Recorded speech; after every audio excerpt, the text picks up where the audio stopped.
दो मामलों पे आज मैं बात करना चाहता हूँ। एक तो अपोजिशन का एहतजाज है और जिसमें खुद अपोजिशन एक गुम की कैफियत में नज़र आ रही है। इमरान खान साहब की रिहाई के लिए ये एहतजाज होगा और ये एहतजाज जो है ये किस हद तक मौसर हो सकता है और किस हद तक मौसर नहीं होगा, क्योंकि ख़ुद अपोजिशन जमात जो है यानी तहरीक इंसाफ, इसके अंदर लड़ाई झगड़े बहुत हद तक बढ़ चुके हैं और एक दूसरे को पब्लिकली तनकीद का निशाना बनाया जा रहा है। यहाँ की जो क़यादत है वो एक दूसरे को तनकीद का निशाना बना रही है, तो ये एहतजाज क्या करेगी, एक मामला। लेकिन दूसरा मामला जो एक ऑनगोइंग स्टोरी है जिस पर हम कई प्रोग्राम कर चुके हैं और वो है चीनी की कीमतों से मुताल्लिक़।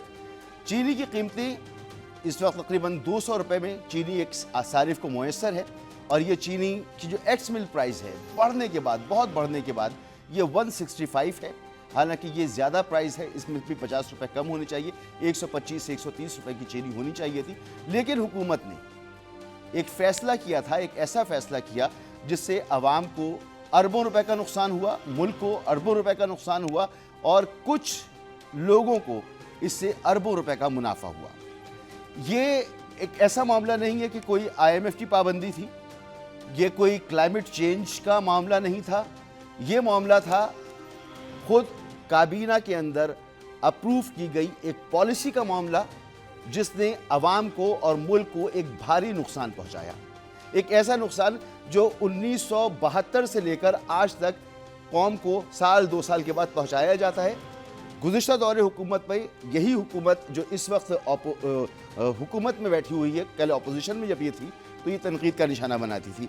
हुआ यह है कि हुकूमत ने तकरीबन कोई 7.5 लाख टन से ज़ायद चीनी एक्सपोर्ट कर दी थी और इसकी एक्सपोर्ट कीमत थी 100 रुपये फ़ी किलो के हिसाब से और जब इंपोर्ट करने की बारी आई तो पता चला कि 160-165 से कम में हमें ये चीनी नहीं मिलेगी। बहरहाल फिर भी हुकूमत ने इस पर टेंडर जारी किया और ये कहा गया कि इस पर जो ड्यूटी वगैरह होगी वो माफ़ कर दी जाएगी और इस पर सब्सिडी दी जाएगी।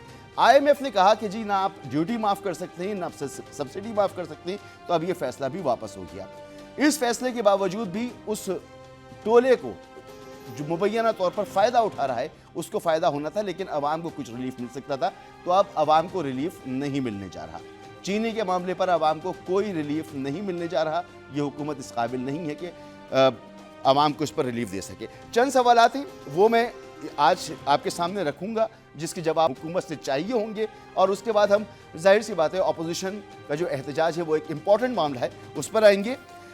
पहला सवाल मेरा यह है कि चीनी की बरामदात का फैसला किस बुनियाद पर किया गया था। हुकूमत ये हमें बताए कि किस बुनियाद पर चीनी की बरामदात का फैसला किया गया था। मेरा अगला सवाल यह है कि शुगर माफिया के इल्जामात पर हुकूमत खामोश क्यों है। अवाम और अपोजिशन कह रही है कि एक माफिया है जिसको फ़ायदा पहुंचाया गया, लेकिन हुकूमत इस पर टस से मस नहीं हो रही। गुज़िश्ता हुकूमत ने इस मामले के ऊपर एक इंक्वायरी की थी, वो कहाँ है। ज़ख़ीरा अंदोज़ी के खिलाफ कोई कार्रवाई क्यों नहीं हो रही। पंजाब में एक कार्रवाई हुई, मुख्तसर सी कार्रवाई, 1500 थैले पकड़े गए, लेकिन मुल्क गिर इस पर कार्रवाई बनती थी ज़ख़ीरा अंदोज़ी पर, जो नहीं हो रही। क्यों नहीं हो रही। माजी के चीनी स्कैंडल से इस हुकूमत ने क्या सबक हासिल किया। अगला सवाल मेरा यह है कि अवाम को शफाफियत से महरूम क्यों रखा जा रहा है। तमाम मामलात अवाम के सामने क्यों नहीं है, हुकूमत आकर वाज़ेह तौर पर क्यों बयान नहीं कर रही है। ये चंद सवाल थे जिनके जवाबात हमें चाहिए। मज़े की बात यह है कि इस पर अपोजिशन खामोश है, इस पर अपोजिशन की तरफ से भी वो रद्द अमल नहीं आ रहा जो आना चाहिए था। मज़े की बात यह है कि पंजाब असम्बली में चंद अरकान की हुल्लड़बाजी पर उन पर जुर्माना तो कर दिया गया, लेकिन इतना बड़ा मामला जो अवाम की जेबों पर डाका डाला गया, इस मामले पर कोई एक करारदाद पंजाब असम्बली से, KP असम्बली से, KP यानी तहरीक इंसाफ की जहां पर हुकूमत है वहां से भी कोई करारदाद इस पर नहीं आ रही। सेनेट जहां तमाम सूबों की बराबर रिप्रेजेंटेशन मौजूद है वहां इस मामले पर कोई करारदाद नहीं आ रही। इस मामले के ऊपर पंजाब में और सिंध के अंदर कोई बात नहीं हो रही।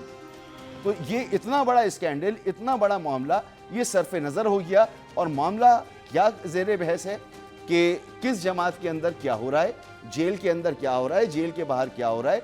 हमने फलां को धूल चटा दी, हमने फलां को ये कर दिया। अवाम की कोई सुनवाई इसमें मौजूद नहीं है।